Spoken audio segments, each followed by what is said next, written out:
Hello everyone, welcome back to my YouTube channel. So आज का जो हमारा टॉपिक है वो है regulation and control of cell cycle. अगर आप मेरे चैनल पे नए हैं तो चैनल को ज़रूर सब्सक्राइब करें। वीडियो अच्छी लगे तो लाइक करना ना भूलें और अपने फ्रेंड्स के साथ ज़रूर शेयर करें। कोई भी क्वेरी हो तो आप इजीली कमेंट करके बता सकते हैं। So let's start the topic. Topic start करने से पहले मैं आपको बता दूं कि मैंने reproductive biology and cell and molecular biology की एक पूरी प्लेलिस्ट बनाई है, तो आप प्लेलिस्ट में जाकर चेकआउट कर सकते हैं। So let's start the topic. Regulation and control of cell cycle. So cell cycle की किस तरह से रेगुलेशन होती है और किस तरह से इसमें कंट्रोल होता है, तो इसी के बारे में हम इसमें डिस्कस करेंगे। The process of cell division is very important for the growth and developmental activities of the organism. Uncontrolled and continuous growth, division is not desirable. It leads to certain abnormalities and leads to cancer. जो cell division का process है ये एक बहुत ही important process है और ये किसके लिए होता है कि ऑर्गेनिज्म में ग्रोथ और डेवलपमेंटल की एक्टिविटीज़ किस तरह से हो रही हैं, इसके लिए सेल डिवीज़न जो है वो बहुत ही इम्पोर्टेंट होता है। अब नॉर्मली अगर सेल डिवाइड कर रहा होता है तब तो कोई बात नहीं, तब तो ये ठीक होता है, लेकिन अगर इसमें कुछ एबनॉर्मेलिटीज़ आ जाती हैं, सेल फर्दर डिवाइड करता ही रहता है या कहीं भी स्टॉप नहीं करता है, तो क्या होगा कि सेल की डिवीज़न होती रहेगी और इससे कुछ एबनॉर्मेलिटीज़ हो जाएंगी, सेल की ग्रोथ भी बहुत ज़्यादा हो जाएगी, तो ये कैंसर कॉज कर सकता है। ठीक है, तो क्या होता है कि अगर कंट्रोल और कॉन्टिन्यूस ग्रोथ हो रही है तब तो ठीक है, लेकिन अनकंट्रोल्ड डिवीज़न हो रही है सेल में तो ये कैंसर भी कॉज कर सकता है। There are certain regulatory mechanisms in the dividing cell which takes important decision whether the cell would divide further or rest and grow in size. तो क्या होता है कि सेल में कुछ सर्टेन रेगुलेटरी मैकेनिज्म्स होते हैं जो कि चेक करते हैं कि सेल में डिवीज़न किस तरह से हो रही है, कि सेल में डिवीज़न कि सेल जो है वो डिवाइड कर रहा है या सेल रेस्ट पोजीशन में है या उसकी ग्रोथ हो रही है। तो इसके मतलब चेकअप के लिए क्या होता है, कुछ रेगुलेटरी मैकेनिज्म होते हैं। तो ये जो रेगुलेटरी मैकेनिज्म होते हैं इसको हम चेक पॉइंट्स बोलते हैं। चेक पॉइंट्स क्यों बोलते हैं, क्योंकि ये चेक करते रहते हैं कि सेल में किस तरह से डिवीज़न हो रही है। The check points which lies between G1 and S phase is called G1S check points और G1C। जो G1 और S फेज के बीच में चेक पॉइंट्स होंगे उसको हम G1S चेक पॉइंट्स बोलेंगे, और जो G2 एंड M फेज के बीच में चेक पॉइंट्स होंगे उसको हम G2M चेक पॉइंट्स बोलेंगे। Two classes of regulatory molecules. So regulatory molecules की दो क्लासेस होती हैं। सबसे पहले है साइक्लिन प्रोटीन और सेकंड है साइक्लिन डिपेंडेंट काइनेज प्रोटीन या एंजाइम।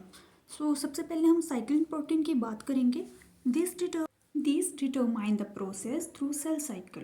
तो ये क्या करता है, ये प्रोसेस को डिटरमाइन करता है सेल साइकिल के थ्रू। साइक्लिन जो है एक प्रोटीन है और रेगुलेट करता है या एक्टिवेट करता है प्रोटीन काइनेज एंजाइम को। साइक्लिन क्या है, ये एक प्रोटीन है और CD के एंजाइम को रेगुलेट करता है सेल साइकिल में।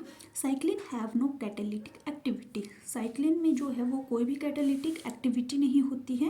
And CDK are inactive in the absence of partner cell. और जो CDK है साइक्लिन डिपेंडेंट काइनेज एंजाइम, वो क्या होता है कि अगर उसका पार्टनर सेल अब्सेंट होता है तो वो भी इनएक्टिव हो जाता है। CDKs आर को कंजुगेटिव। CDKs जो हैं वो कंजुगेटिव इन नेचर होते हैं। Whereas cyclin are synthesize at the specific stages और cell cycle in response to various molecular signal. तो CDK जो है वो कॉन्जुगेटिव होते हैं, लेकिन साइक्लिन जो होते हैं वो स्पेसिफिक स्टेजेस में सिंथेसाइज होते हैं। Cyclin form the regulatory subunits and CDKs form catalytic subunit of an activator heterodimers। तो साइक्लिन क्या करते हैं, रेगुलेटरी सब यूनिट्स को फॉर्म करते हैं और CDK क्या फॉर्म करते हैं, ये कैटेलिटिक की सब यूनिट को।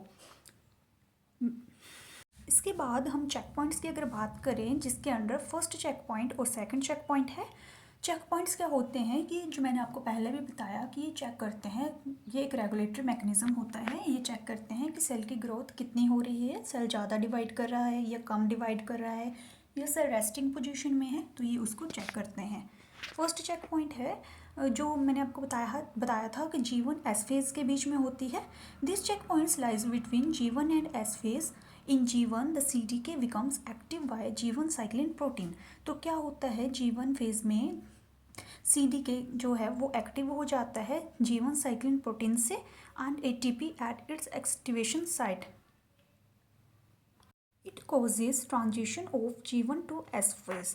ये G1 से S फेज तक क्या करता है, ये ट्रांजिशन कोज करता है।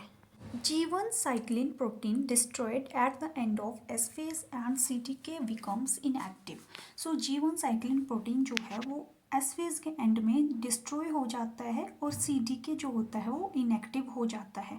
CDK इनएक्टिव क्यों होता है, क्योंकि इसका जब पार्टनर सेल जो है वो एब्सेंट होगा तो ये इनएक्टिव हो जाएगा। ठीक है, तो फर्स्ट चेक पॉइंट कहाँ से कहाँ तक होगा, ये G1 से S फेज तक होगा, जिसमें क्या होगा कि G1 फेज में क्या होगा कि CDK एक्टिव हो जाएगा G1 साइक्लिन प्रोटीन की वजह से और ATP की एक्टिवेशन होगी और ये क्या करेगा, इसमें ट्रांजिशन होगी G1 से S फेज तक एंड जो G1 साइक्लिन प्रोटीन जो होगा वो S फेज के एंड में डिस्ट्रॉय हो जाएगा और CDK जो होगा वो पार्टनर सेल के एब्सेंस में इनएक्टिव हो जाएगा। इसके बाद है सेकंड चेक पॉइंट जिसको हम M साइक्लिन भी बोलेंगे, C1 और G2M चेक पॉइंट्स। तो ये चेक पॉइंट्स जो हैं वो G1 और G2 और M फेज के बीच में पाएंगे। ठीक है, कहाँ होंगे ये, G2 और M फेज में। CDK is bind to the second check point. यहाँ क्या होगा, CDK जो होगा साइक्लिन डिपेंडेंट काइनेज एंजाइम जो होगा वो सेकंड चेक पॉइंट्स बाइंड करेगा M साइक्लिन में। It gets phosphorylated at both activation and inhibitor sites. तो ये क्या होगा, दोनों साइड्स में ये फॉस्फोराइलेटेड हो जाएगा एक्टिवेशन और इनहिबिटर साइड्स में। इट बिकम्स एक्टिव अगेन, ये अगेन क्या होगा, एक्टिव होगा and causes transition from G2 to M phase. ये सिमिलर ही होंगे थोड़े थोड़े प्रोसेसेस के। तो क्या होगा कि ये एक्टिव हो जाएगा और ट्रांजिशन करेगा G2 से M फेज में। At the end of M phase the cyclin protein is degraded and phosphate at activate site and is removed and cells enters in G1 phase again. तो क्या होगा, M phase के end में cyclin protein जो CM होगा वो degraded हो जाएगा and phosphate at activate site is removed. जो फॉस्फेट होगा एक्टिवेट साइट में वो भी रिमूव हो जाएगा एंड और सेल जो होंगे वो G1 फेज में फिर से एंटर कर जाएंगे।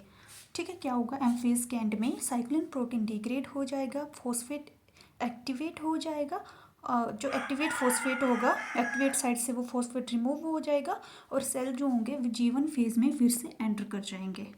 ठीक है, तो ये था आपके चेक पॉइंट्स रेगुलेटरी। सो ये था आपका topic regulation and control of cell cycle. I hope so students आपको समझ आ गया होगा। अगर आपको कोई भी क्वेरी होगी तो मेरे को आप इजीली कमेंट करके बता सकते हैं। सो मेरे चैनल पे अगर आप नए हैं तो चैनल को ज़रूर सब्सक्राइब करें, वीडियो को लाइक करना ना भूलें और अपने फ्रेंड्स के साथ ज़रूर शेयर करें। Thanks for watching, keep spotting, thank you so much.